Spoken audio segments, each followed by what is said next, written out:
All right, let's talk about the classical lighting patterns we can put on our subject's face. There's 5 of them. There's the butterfly, the loop, the Rembrandt, the split, and the rim light.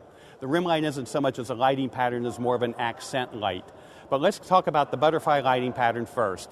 The butterfly lighting pattern is defined that when the direction of the light is in the same direction as the subject's facial axis. So as I'm standing right here, chin down just a teeny bit, nose this way just a little bit more, I've got Erin right over my head.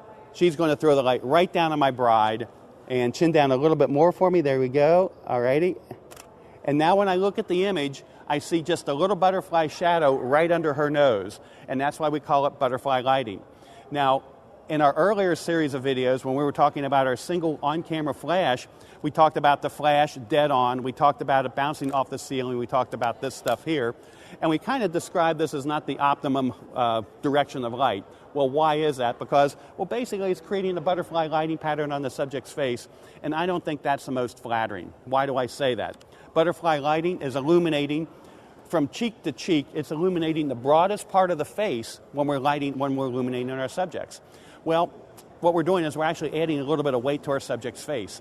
And I don't think anybody wants to have pounds added. People want to have pounds subtracted.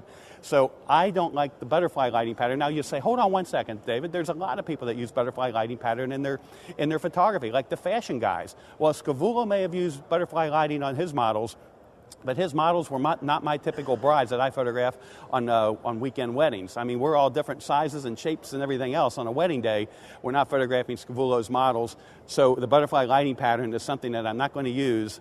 Actually, I'm never ever going to use a butterfly lighting pattern because it just adds too much weight to the subject's face. So I'm trying to steer you clear of butterfly lighting.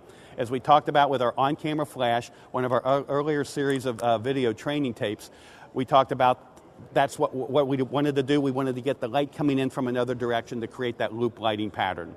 So the loop lighting pattern is the next lighting pattern that I want to describe to you, probably my favorite lighting pattern.